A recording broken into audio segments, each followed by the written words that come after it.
Right then, so in the previous video, I took you through putting this together and doing a quick test fit. So it's only best in this video, I'm going to go through what fits, what doesn't fit, and what I still need to make. There's quite a lot that doesn't fit. There's a couple of things that do. So for those that don't know, this is my E30 Touring, and this is the S38B36 swap that's going in it.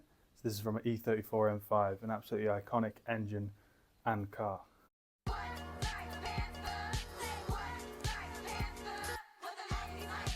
Now there has been a few test fits over the last few months with getting this in, but not as a complete, or as practically a complete unit. I'll take you through a few little areas of concern and areas that have been worked on already. So one of the first areas, as you can see in there, now looks pretty good, but before this was completely flat and it would not have fit. So I had a friend over who was able to panel beat that back so it looks as original. And as you've probably seen, there's quite a special piece here. This is a carbon airbox.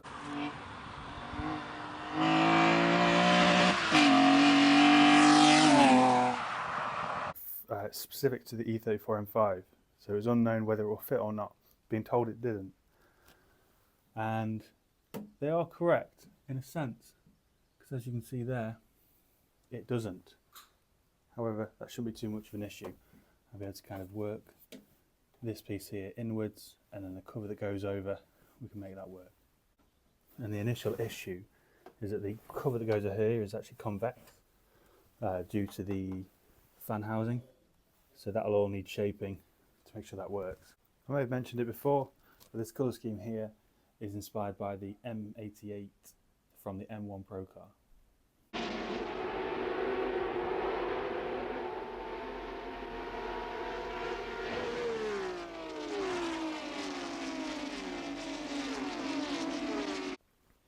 So coming around to the front, these two tabs here for the radiator support.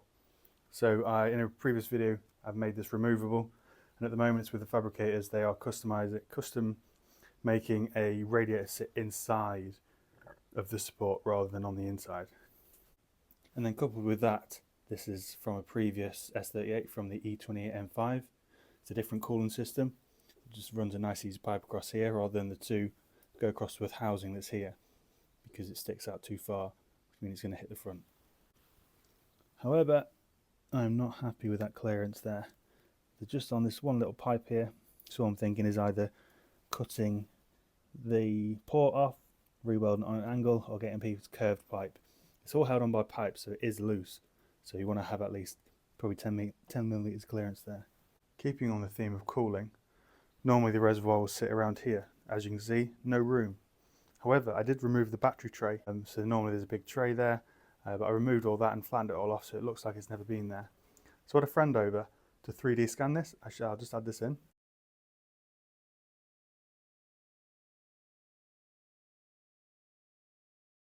Then with that design, he sent me it over to print out, and I quickly just made this up. Obviously this isn't the final product, but this is more of a test fit.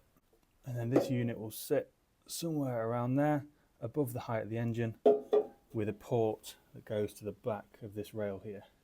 Now one part that does actually work is the brake servo, which I didn't expect. However, this is from an E90, so it is known for a smaller diameter, but there is still an issue.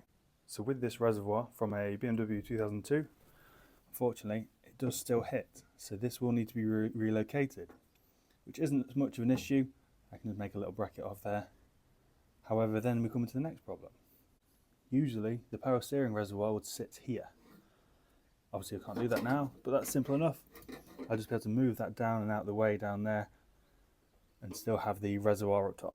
There are some things maybe I cannot change. Under there is the oil filter housing and the dipstick. As you can see, it is not easily accessible. It does fit, it's just not accessible.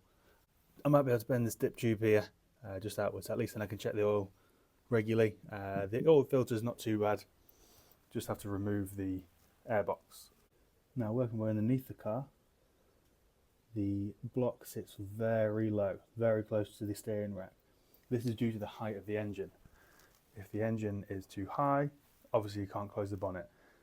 I don't want to touch any of this top end, so we're focused on the bottom. So these mounts are from an M30. whether they've been cut and modified. They're still in the working phase. You can see that one. But I have cut those down by 20 millimeters, so that's able to then lower the block. And as you can see under there, so that's fit a sump.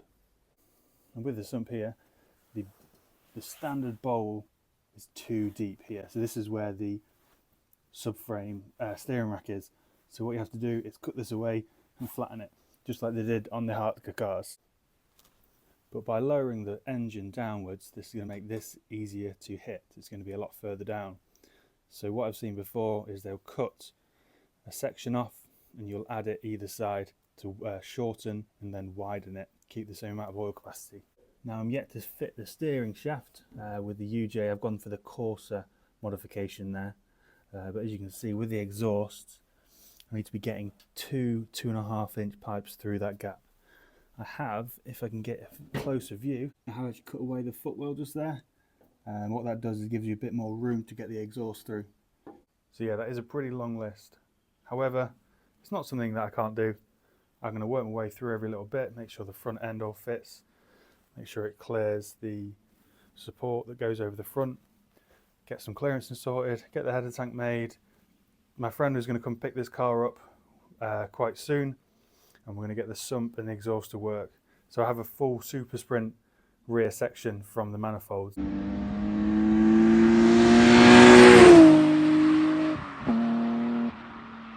So my plan is to mount the exhaust I know that fits, cut the collectors off the exhaust, and then we can just make the two single of 2.5 inch to mount up to the exhaust. On the later variant of the S38, they had a coilover plug conversion, so I'll be doing the same. Rather than having the distributor cap here and the leads, they'll have a sensor and the plugs.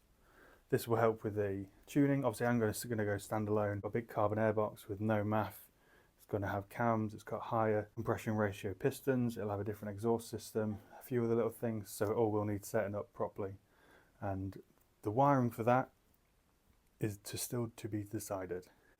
I was hoping I could run all the wiring underneath the bodies and through here somewhere into where the ECU will sit.